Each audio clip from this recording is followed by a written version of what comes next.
Picture yourself in a horse-drawn carriage hauling ass through literal hell, except this hell's frozen solid. It's February 1917, and you're tearing through the Siberian wilderness like your life depends on it. Because, well, it does.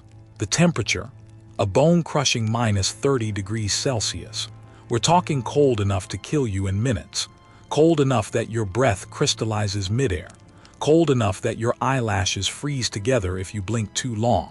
You're 9 months pregnant, belly massive, body exhausted, and every single bump and jolt of this damn carriage sends shockwaves of agony through your entire body. But stopping, that's not an option. Behind you, a whole freaking empire is going up in flames. Ahead of you, nothing but endless white death and zero guarantees. And then, oh God, you feel it. That unmistakable sensation that every pregnant woman dreads at the worst possible moment. The baby is coming right now in -30-degree weather in a carriage that won't stop moving, while literally everyone in Russia wants you and your family dead. Most women, they'd be done for. Most babies, zero chance of survival. But what went down next is so insane, so utterly mind-blowing.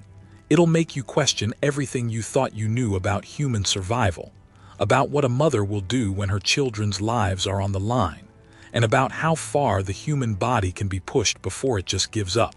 This is the real, no BS story of Empress Alexandra Romanova, the last Tsarina of Russia, the woman they called the Ice Queen, the woman everyone blamed for screwing up an entire empire, the woman who went from ruling over 180 million people with absolute power to becoming the most wanted mother on the planet. And yeah, the woman whose desperate, pregnant escape through frozen Russian hell became one of the most jaw-dropping survival stories history has ever seen. But here's the kicker, and trust me, this is where it gets really wild. Almost everything you think you know about her is dead wrong. The cold, heartless German witch who destroyed Russia? Nope. The reality is so much more complicated, so much more tragic, and honestly, so much more human than any history textbook will ever tell you. See, Alexandra wasn't supposed to be Russia's Tsarina. Hell, she didn't even want the job. This woman was terrified of becoming empress, literally had panic attacks about it. But love, yeah, good old-fashioned, stupid, blind love, dragged her into the biggest political nightmare of the 20th century. And once she was in, she made choices that would make your head spin, some incredibly brave, some catastrophically stupid, all of them driven by one thing, protecting her kids at any cost. Over the next 30 minutes, I'm gonna take you deep, and I mean deep, into Alexandra's world. We're talking about secrets the Soviet government tried to bury for 70 years. Letters between Alexandra and her husband that reveal what they were really thinking as everything fell apart. Diary entries from people who were there, who saw it all go down. Medical records that explain why she made the decision she did. And forensic evidence from 2007 that finally, after decades of mystery, confirmed what really happened to the Romanov children in those final, horrifying days. You're gonna meet a woman who went from being a shy German princess to ruling the largest empire on Earth, who had 5 pregnancies plagued by a genetic curse that would shape world history, who became so desperate to save her son that she put her faith in one of history's most controversial figures.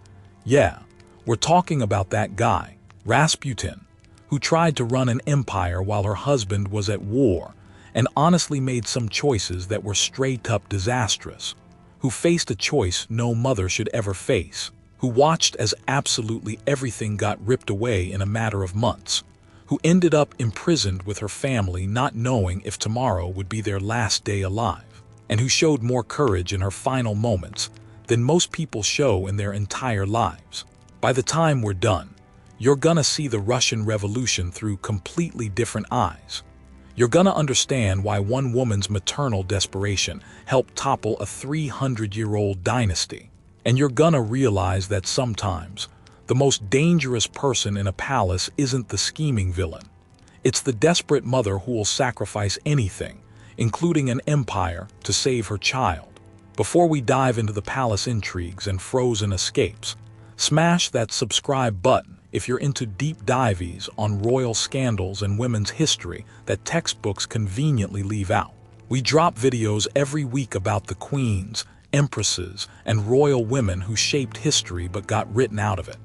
And hey, drop a comment telling me which historical royal woman you want to hear about next. Your likes genuinely help us dig up more forgotten queens and bring their stories to life. Now, let's step back in time to where this all began, because to understand the Ice Queen's desperate flight through frozen hell, we gotta understand how a shy German princess ended up as the most hated woman in Russia. Born Princess Alex of Hesse in 1872, Alexandra started life about as far from Ice Queen as you can get. This girl was painfully shy, awkward at social events, and had major anxiety about public speaking. Picture a teenager who'd rather hide in the library than attend a ball, who'd get physically sick before having to make public appearances, who found small talk absolutely excruciating. That was Alex. Her childhood was marked by tragedy. Her mother and youngest sister died from diphtheria when Alex was just 6 years old. She watched them die, watched her mother waste away, unable to do anything, watched her baby sister suffer and fade. That kind of loss, it shapes you. It warps your entire understanding of the world. It made her clingy, overprotective, and absolutely terrified of losing the people she loved.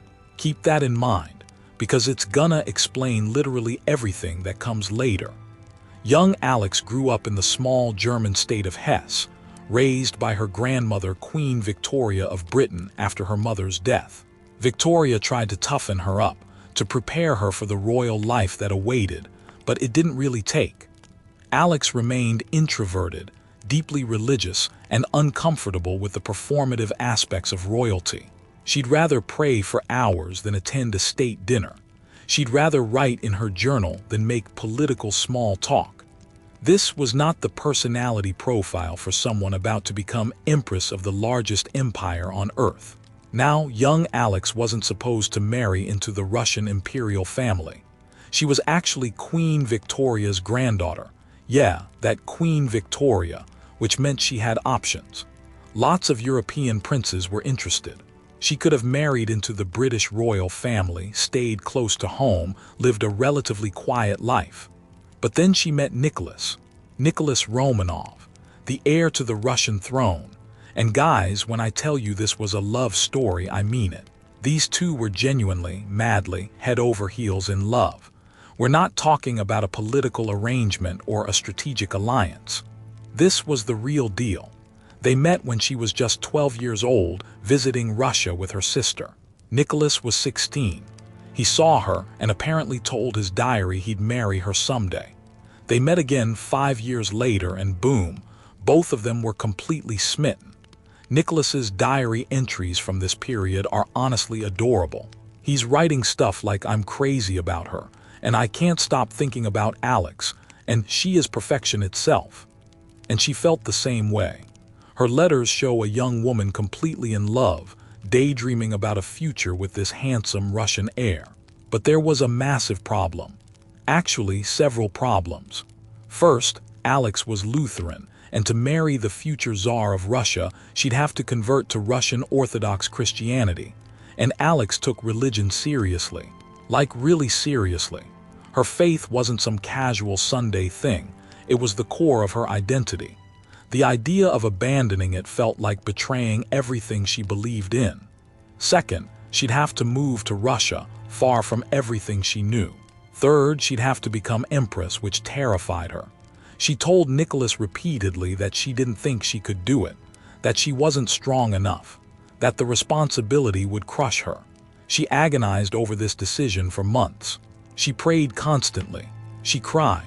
She had what we'd probably call anxiety attacks today. Queen Victoria was pushing her to accept Russia was a powerful ally and the match was politically valuable. But Alex genuinely struggled with the religious conversion. It wasn't about politics for her. It was about her soul, her faith, her identity. Eventually, after watching Nicholas's obvious devotion and hearing him promise they'd face everything together, she agreed. She converted, took the name Alexandra Fedorovna, and sealed her fate. They got engaged in April 1894. The wedding was planned for the following year. But then, out of nowhere, Nicholas's father, Tsar Alexander III, got sick. Really sick. Within months, he was dying. And on November 1, 1894, he died, just like that. Nicholas, at age 26, suddenly became Tsar of Russia. He was absolutely unprepared. His father had always been this larger-than-life figure, strong and dominating, and he'd never really bothered to train Nicholas properly for the role. In his diary, Nicholas literally wrote, "I am not prepared to be Tsar. I never wanted to become one. I don't know anything about governing." He was terrified. And Alexandra, she was even less prepared. They got married just 3 weeks after Alexander III's death. So instead of a joyful celebration, their wedding happened during the mourning period, with the court dressed in black, the atmosphere somber and dark. Russian people saw it as a bad omen. They started calling her the funeral bride. From her very first day as Tsarina, she was marked as unlucky, cursed, a harbinger of doom. She spoke barely any Russian at first. She didn't understand the Byzantine court politics, where everyone was maneuvering for power and influence. She was naturally introverted in a position that demanded constant public appearances, grand gestures, and performative charm. The Russian people expected their Tsarina to be warm, accessible, and charismatic, everything Alexandra was not. She came across as cold and distant, not because she was cruel, but because she was shy and overwhelmed. She'd attend public events and stand there stiffly, not smiling, not engaging, just enduring. The Russian public, used to more charismatic royals, interpreted this as arrogance. They nicknamed her the German woman with serious contempt. Russia and Germany weren't exactly friendly, and having a German-born empress made people nervous. Anti-German sentiment ran deep, and Alexandra became the target of it. But Alexandra wasn't cold. She was terrified, overwhelmed, and desperately trying to be the perfect wife to a man who suddenly had the weight of the largest empire on earth on his shoulders. Nicholas was floundering. He relied heavily on advisors, many of whom were manipulative or incompetent. He made mistakes. The empire was massive, stretching across 11 time zones, encompassing dozens of different ethnic groups and religions. And governing it required experience and skill he simply didn't have yet. So Alexandra did what came naturally to her. She withdrew. She focused on her family, her private life, her children. She created a little bubble where she and Nicholas could pretend everything was normal. And that decision, to prioritize private family life over public duty, would haunt her for the rest of her life. The Russian people saw a Tsarina who rarely appeared in public, who didn't engage with charitable causes the way previous Tsarinas had, who seemed uninterested in her role. They didn't see the panic attacks, the anxiety, the woman who literally made herself sick with worry before every public event. They just saw coldness, distance, and they hated her for it. And that's where things get really complicated, because Alexandra's role as a mother would literally change the course of history. Let me paint the picture. Alexandra and Nicholas had their first baby in November 1895, a daughter named Olga. Beautiful, healthy, perfect. Nicholas was thrilled to be a father. Alexandra was devoted. But behind the celebrations there was disappointment. Russia needed a male heir. The throne could only pass to a son through Salic law. Daughters were lovely, sure, but politically, they were useless for succession purposes. Then came Tatiana in June 1897. Another daughter. People were still hopeful. She was young. There was time. Then Maria in June 1899. Okay, 3 daughters now. The pressure was mounting. Then Anastasia in June 1901. 4 daughters. 4 healthy, beautiful daughters. And with each birth, the pressure became more crushing. The entire empire was watching Alexandra's womb like it was a political battleground. Every pregnancy announcement was met with, "Will it be a boy this time?" Every birth of another daughter was met with disappointment that people didn't even bother hiding. Can you imagine that pressure? 4 pregnancies in 6 years, 4 daughters.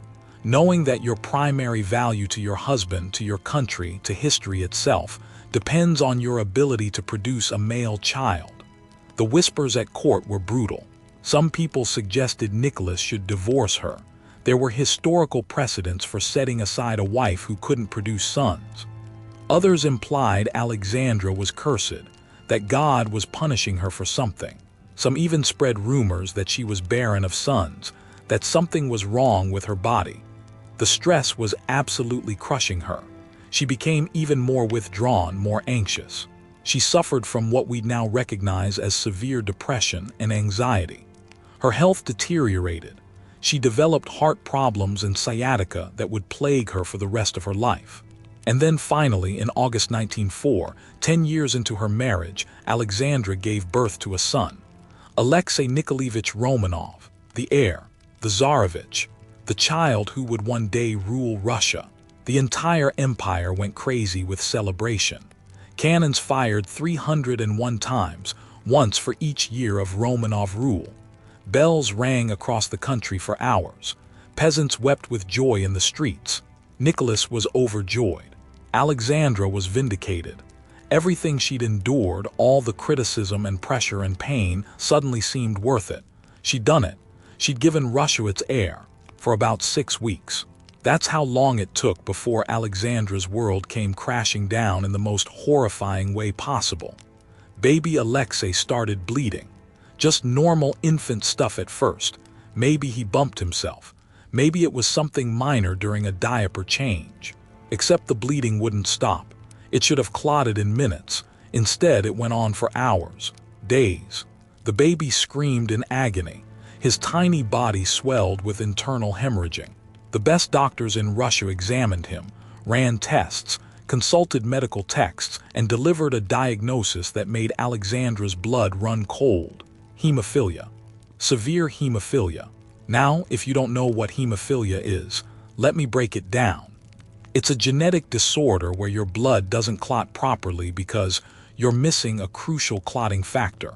A tiny cut that would be nothing for a normal person can be life-threatening for a hemophiliac. They can bleed internally from just bumping into furniture, and that internal bleeding causes excruciating pain and permanent damage to joints and organs.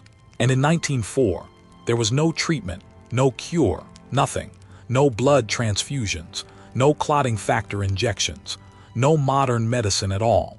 Children with severe hemophilia rarely lived past their teenage years. Most died in childhood from a bleed that just wouldn't stop. Alexandra had just given birth to the heir to the Russian throne, and he was essentially a ticking time bomb. Any accident could kill him. Any fall, any bump, any childhood mishap could trigger a bleed that would end his life. But here's where it gets even more twisted, even more tragic. Hemophilia is carried by women but almost exclusively affects men. It's an X-linked genetic disorder. Women who carry the gene usually don't have symptoms, but they pass it to their sons. And it was called the royal disease because it ran rampant through European royal families. Remember how I said Alexandra was Queen Victoria's granddaughter? Yeah, Victoria was a carrier. She passed it to several of her children, who then married into royal families across Europe, spreading the disease like wildfire. Alexandra's own brother Friedrich had died from hemophilia at age 3 after falling out of a window. She knew exactly what this diagnosis meant. She'd watched her brother die, and she knew it was her fault. She had given her beloved son, the child she'd prayed for and agonized over, a genetic death sentence. The guilt absolutely destroyed her. Alexandra became obsessed with keeping Alexei alive. She couldn't bear to let him out of her sight. Every bump, every fall, every childhood roughhousing moment could kill him. She watched him constantly. Hired sailors to carry him around so he wouldn't walk and risk falling. Forbade him from playing with other children. Screamed at servants if they let him do anything remotely risky. She became fiercely overprotective to the point of smothering, which court observers interpreted as bizarre overparenting. But they didn't know. They didn't understand. See, Nicholas and Alexandra made the catastrophic decision to keep Alexei's hemophilia a secret. They didn't want the Russian people, or worse, Russia's enemies, to know that the heir to the throne was sick. A weak heir meant a weak empire. It made Russia vulnerable, so they isolated him, controlled access to him, made up excuses for why he couldn't appear in public, canceled events at the last minute when he was having a bleeding episode, and the rumors started flying. People said the boy was deformed, mentally disabled. Some even whispered that he wasn't Nicholas's real son, that Alexandra had had an affair. The court was buzzing with gossip, and none of it was good. Alexandra was trapped in an impossible situation. She couldn't defend herself without revealing the truth. She couldn't explain her behavior without admitting the secret. So she just endured the criticism, the gossip, the hatred, and focused every ounce of her energy on keeping her son alive. She barely slept. She spent nights sitting by Alexei's bed during bleeding episodes, watching him scream in pain, utterly helpless to do anything. Modern hemophilia patients describe the pain as absolutely unbearable, like someone is shoving shards of glass into your joints.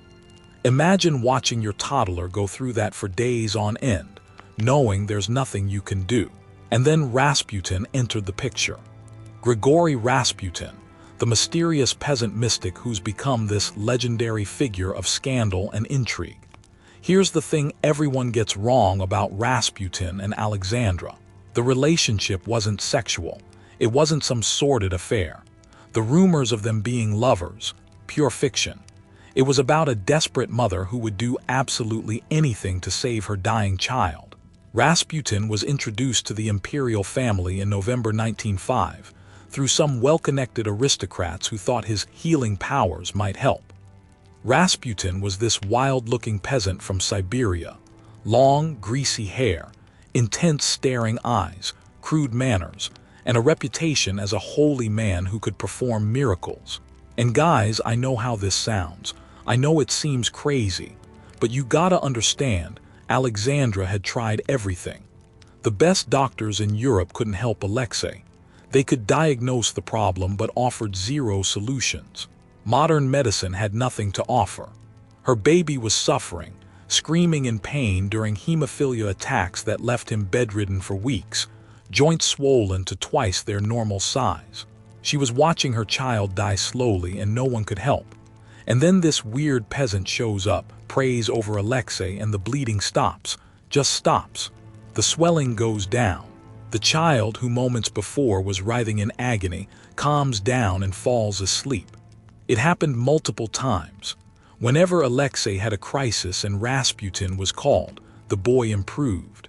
When Rasputin was away and Alexei had an attack, Alexandra would send him frantic telegrams begging for prayers, and somehow the child would stabilize. Was it miracle healing? Probably not. Modern medical experts think Rasputin's treatment worked because he told Alexandra to stop giving Alexei aspirin, which was commonly used as a painkiller back then, but actually thins the blood and makes bleeding worse. So by stopping the aspirin, the bleeding naturally improved. Others think his calm presence simply reduced stress and anxiety in both Alexandra and Alexei, which can affect bleeding. Some think it was just coincidence. Hemophilia bleeds eventually stop on their own, but Alexandra didn't care about the mechanism. All she knew was that when Rasputin was there, her son improved. When he prayed, Alexei survived crises that should have killed him. To her, Rasputin was literally sent by God to save her child. So she trusted him, completely, utterly, with the kind of desperate faith that only a mother watching her child die can understand. And that trust would prove absolutely catastrophic for Russia, because Rasputin didn't just heal Alexei, he started giving political advice. See, Rasputin was a peasant, but he wasn't stupid. He understood power. He understood that his access to the Tsarina gave him influence, and he started using it. He'd recommend people for government positions. He'd suggest policy decisions. He'd give his opinion on military strategy. And Alexandra, isolated from court, distrusted by advisors who she believed were trying to undermine her family, and desperate for someone she could trust, started listening. When World War I broke out in August 1914, everything went to hell. Russia was completely unprepared for modern warfare. The army had outdated equipment, poor leadership, and unclear objectives.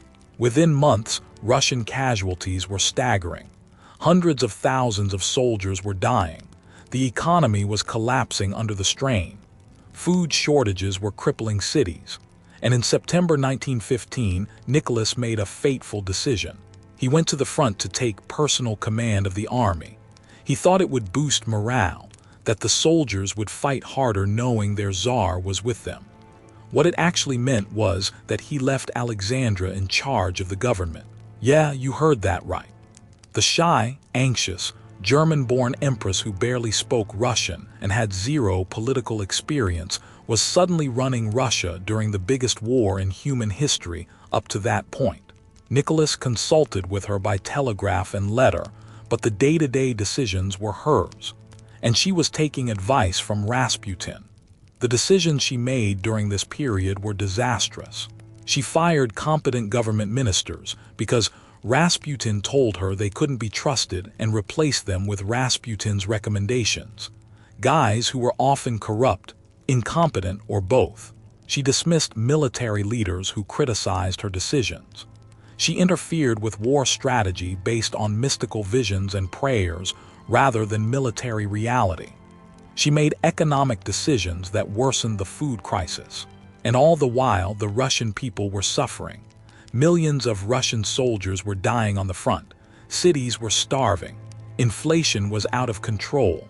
Revolution was brewing in the streets. And the Tsarina, the German woman, was seemingly sabotaging the government from within while relying on the advice of a crude peasant mystic who was also, according to widespread rumors, her lover. Rumors spread like wildfire. People said Alexandra was a German spy deliberately destroying Russia to help Germany win the war. That she and Rasputin were having an affair. That Rasputin was controlling the government through sexual manipulation of the Tsarina. That they were practicing black magic in the palace. None of it was true, but truth didn't matter. The hatred toward Alexandra became so intense that even members of the imperial family started plotting against her. Grand dukes and duchesses begged Nicholas to send Alexandra away, to lock her up, to do something to stop her from destroying the empire. In December 1916, a group of nobles led by Prince Felix Yusupov assassinated Rasputin in one of history's most bizarre murders. They lured him to a palace, fed him poisoned cakes and wine, shot him multiple times, beat him, and finally threw him into the frozen Neva River. They hoped killing Rasputin would break Alexandra's hold on power and save the monarchy. It didn't. It just made her more isolated, more paranoid, more convinced that everyone was against her. She mourned Rasputin deeply, not as a lover, but as the man she believed God had sent to save her son. She retreated even further into her family, clinging to Nicholas and her children as the empire crumbled around them. She wrote letters to Nicholas at the front, urging him to be stronger, to crush dissent, to rule with an iron fist. She was giving him terrible advice that made the political situation worse, but she genuinely believed she was helping. And then came February 1917. Revolution. The Russian people had had enough. Riots broke out in Petrograd. That's what St. Petersburg was called during the war because Petersburg sounded too German. Workers went on strike. Soldiers mutinied. The entire system that had held Russia together for 300 years just collapsed in a matter of days. It started with bread riots, women standing in line for hours in freezing weather, only to find there was no bread. They started protesting. Then workers joined. Then soldiers refused to shoot the protesters and joined them instead. Within a week, the capital was in chaos. Nicholas was at military headquarters in Mogilov, 400 miles away when it happened. Alexandra was at the Alexander Palace in Tsarskoye Selo with the children. And suddenly, without warning, she found herself under house arrest. Revolutionary guards surrounded the palace. She couldn't leave. couldn't contact anyone outside. The children were sick with measles. All 5 of them were bedridden with high fevers. Alexei was particularly bad, his hemophilia making him more vulnerable to complications. And Alexandra was there alone, nursing sick children, with revolutionary soldiers outside talking about executing the imperial family. Nicholas tried to return to his family but couldn't. Revolutionary forces blocked all the railways. He was essentially trapped. His ministers and generals, seeing the situation was hopeless, urged him to abdicate. And on March 15, 1917, Nicholas signed the abdication papers. He gave up the throne for himself and for Alexei, ending the Romanov dynasty. Just like that, after 300 years of absolute power, it was over. Nicholas was no longer Tsar. Alexandra was no longer Tsarina. They were just prisoners, the citizen Romanovs. The family was held at the Alexander Palace for 5 months. Guards watched their every move. Their movements were restricted to certain areas of the palace and garden. Their contact with the outside world was cut off. No letters in or out, no visitors, no news. They had no idea what was happening in Russia, whether they'd be released, exiled, or executed. But they were together, and for Alexandra, that was what mattered. She spent her days reading to the children, praying for hours in the palace chapel, doing needlework, and trying to maintain some sense of normalcy in an utterly abnormal situation. Nicholas chopped wood and shoveled snow to stay active. The children studied with their tutors, who had loyally stayed with them. It was surreal. This family that had ruled an empire now living like prisoners in their own home.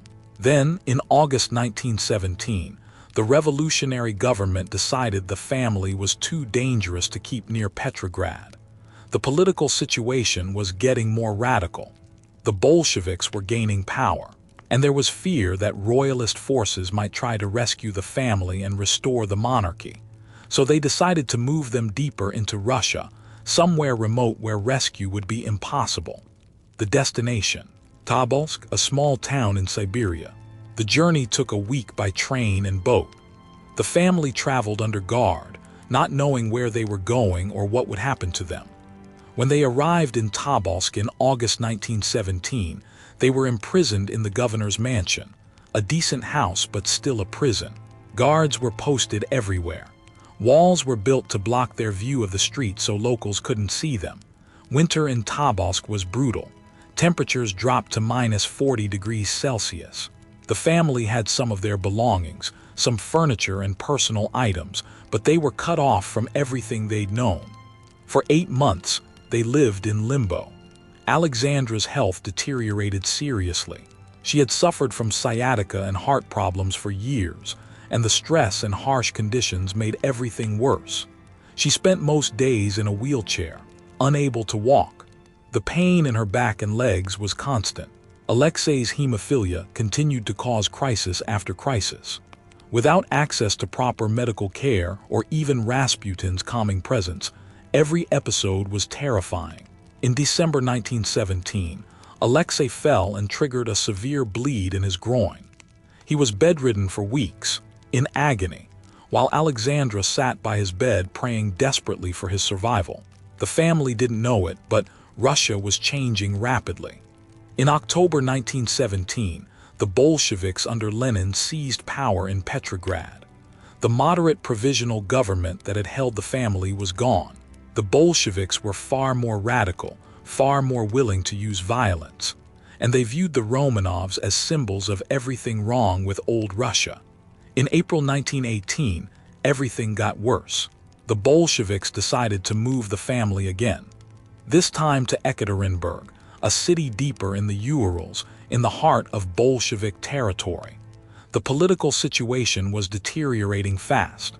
Civil war had broken out between the Bolshevik Red Army and the anti-Bolshevik White Army. The Romanovs were caught in the middle, valuable prisoners who could become figureheads for the White Army if they were rescued. The Bolsheviks couldn't risk that. Initially, only Nicholas, Alexandra, and Maria went to Ekaterinburg. Alexei was too sick to travel. Another hemophilia attack had him bedridden. So the family was split. with Alexei and the 3 older daughters staying in Tobolsk until he recovered. Alexandra was beside herself with worry, separated from most of her children, not knowing if she'd see them again. Finally, in May 1918, Alexei was well enough to travel, and the rest of the family joined them in Ekaterinburg. The house in Ekaterinburg, later called the Ipativ House or the House of Special Purpose, was essentially a prison. It was a nice house that had belonged to a merchant, but the Bolsheviks had fortified it.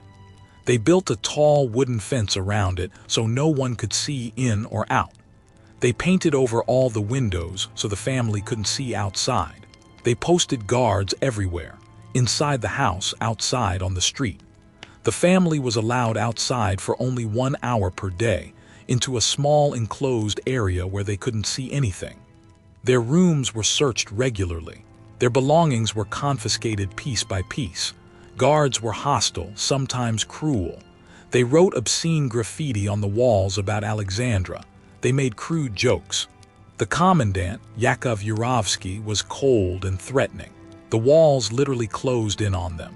They were down to 5 rooms for the entire family and the 4 servants who had loyally stayed with them. They had no privacy. Guards could walk in any time. They ate simple food.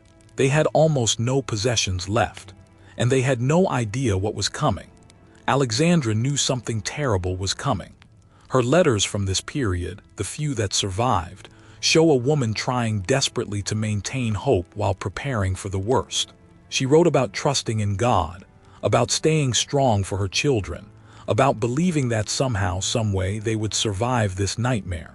She prayed constantly, read religious texts, tried to keep the children's spirits up, but she knew, deep down she knew. On the night of July 16, 1918, the family was woken up just after midnight. Yurovsky told them that unrest in the city meant they needed to move to the basement for safety. The White Army was approaching Ekaterinburg, he said, and there might be shooting. They needed to go downstairs where it was safer. So they got dressed. Nicholas carried Alexei, who was too weak to walk. Another hemophilia attack had left him unable to put weight on his leg. Alexandra, unable to stand for long, asked for chairs. Yurovsky brought 2. They went down to a small basement room about 16 by 18 feet. Alexandra sat in one chair. Alexei sat in the other. Nicholas stood beside them. The 4 daughters, Olga, Tatiana, Maria, and Anastasia, stood behind their parents. The 4 servants, the doctor, the cook, the valet, and the maid, stood off to the side. They waited, 10 minutes, 15. They didn't know what was happening. And then Yurovsky and his execution squad entered the room. 11 men with revolvers. Yurovsky read a brief announcement. By order of the Ural Regional Soviet, the decision had been made to execute them. Nicholas barely had time to say, what, before Yurovsky shot him in the chest. Then all hell broke loose. What happened next is one of the most horrific mass murders in history. The executioners opened fire at point-blank range in a small enclosed room. The noise was deafening. The smoke made it impossible to see. Nicholas died almost immediately. Alexandra and her daughter Olga tried to make the sign of the cross but were shot before they could finish. The children, who had sewn jewels into their clothing as a way to hide family wealth so they'd have something if they escaped, were partially protected by the gems, which meant some bullets deflected. Tatiana was hit in the back of the head trying to take cover. Maria and Anastasia crouched against the wall, screaming. The executioners had to reload and shoot them multiple times. Then they used bayonets and rifle butts to finish them off. The entire scene was chaos, smoke, screaming, and blood. It took 20 minutes to kill everyone. Afterward, the bodies were loaded onto a truck and driven to a mine shaft in the forest. The Bolsheviks tried to destroy the evidence. They stripped the bodies, looking for jewels. They poured acid on the faces to prevent identification. They threw the bodies down the mine shaft, then threw grenades in to collapse it. But the mine wasn't deep enough. The bodies were still visible. So they pulled them back out, drove to a different location, and buried them in a shallow grave. But there were too many bodies for the grave. So they burned 2 of the bodies. Alexei and either Maria or Anastasia, until they were just bone fragments, then buried those fragments separately. For decades, the Soviet government denied this had happened. They claimed Nicholas had been executed, but the family had been moved to a safe location. Rumors spread wildly. Dozens of imposters came forward claiming to be Anastasia or Alexei or one of the other children. The most famous was Anna Anderson, who claimed to be Anastasia and fought for decades to be recognized. Books were written. Movies were made. The mystery of what happened to the Romanovs became one of the 20th century's great unsolved puzzles. The truth remained buried, literally, for over 70 years. In 1979, amateur historians found the burial site based on memoirs written by one of the executioners. But it was the Soviet era, and they couldn't excavate without getting arrested. So they reburied the bones and kept quiet. Finally, in 1991, after the fall of the Soviet Union, they revealed the location. The burial site was excavated. 9 skeletons were found. DNA analysis was conducted, comparing the remains to living Romanov relatives. The results confirmed. These were Nicholas, Alexandra, 3 of their daughters, and the 4 servants. But 2 children were missing, Alexei and 1 daughter. This led to decades more of speculation and mystery. Maybe they had survived. Maybe the legends were true. People wanted to believe. But in 2007, amateur archaeologists using metal detectors found a second burial site about 250 feet from the first. 2 more bodies, burned and fragmentary. Just bone pieces, really. DNA analysis was conducted. The results came back in 2008. These were the missing Romanov children. Alexei and Maria, or possibly Anastasia. The DNA couldn't distinguish between the 2 sisters with certainty, but it confirmed the entire family had been murdered that night. No survivors, no miraculous escapes, just a brutal execution that ended one of history's most powerful dynasties. In 2000, the Russian Orthodox Church canonized the Romanov family as passion bearers, not quite martyrs in the traditional sense, but people who faced death with Christian dignity and faith. In 1998, their remains were finally given a proper burial in the Peter and Paul Cathedral in St. Petersburg, the traditional burial place of Russian czars. DNA analysis had solved the mystery, given the family their names back, and allowed them to rest. Now, here's where we gotta address the opening hook, because I know what you're thinking. Wait, you said she gave birth in -30-degree weather while fleeing. What about that? And here's the truth. That specific detail, as dramatic as it sounds, appears to be legend rather than documented historical fact. There's no verified record of Alexandra giving birth during the family's relocations to Tobolsk or Ekaterinburg. Her last child, Alexei, was born in August 1904, 13 years before the revolution. During the actual relocations in 1917-1918, she was not pregnant. But here's why that legend persists, and why it captures something emotionally true even if it's not factually accurate. Alexandra's entire life was defined by maternal suffering in impossible conditions. The legend of giving birth in frozen exile while fleeing for her life. It's a metaphor for what she actually endured. She suffered through 5 pregnancies under crushing political pressure, where every birth was scrutinized by an entire empire. She lived with the daily agony of knowing her son had a genetic death sentence she had given him, watching him scream in pain from bleeding episodes she couldn't stop. She made catastrophic political decisions driven entirely by maternal desperation to save her child. And in those final 18 months, she did flee through frozen Siberian conditions, not while giving birth, but while desperately trying to protect her sick child and keep her family together through revolution, imprisonment, and ultimately execution.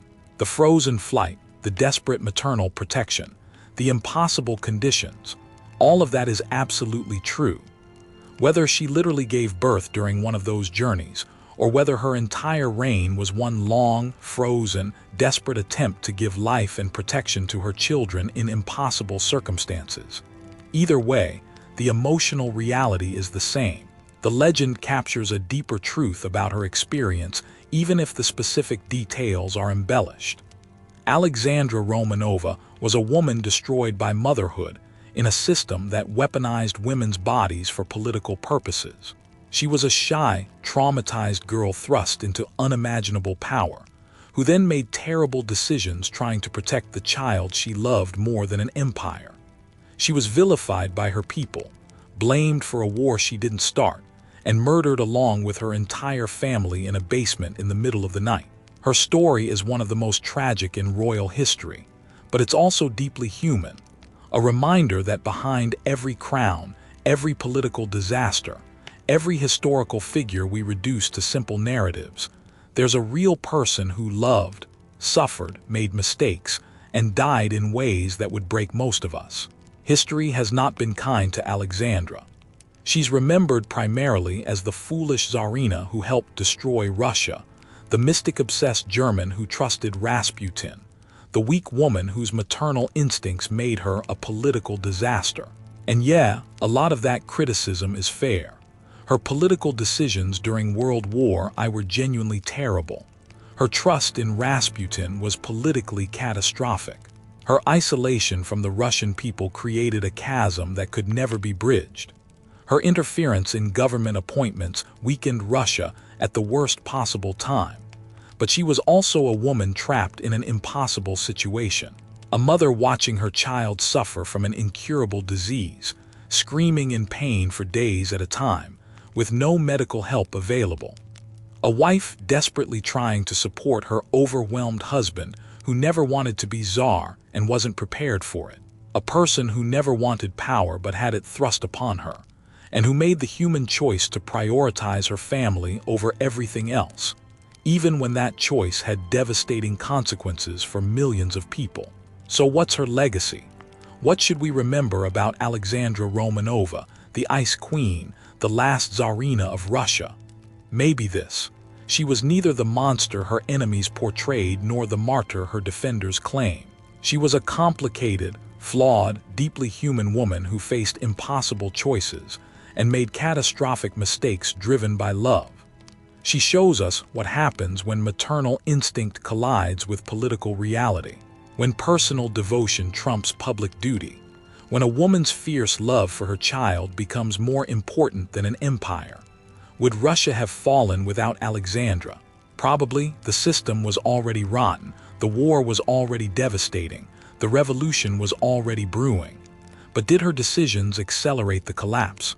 Absolutely. Did her maternal desperation help topple a 300-year-old dynasty? Yes. Did she sacrifice an empire trying to save her son? In a very real sense, yes. And in the end, she lost both. The empire fell. Her son died.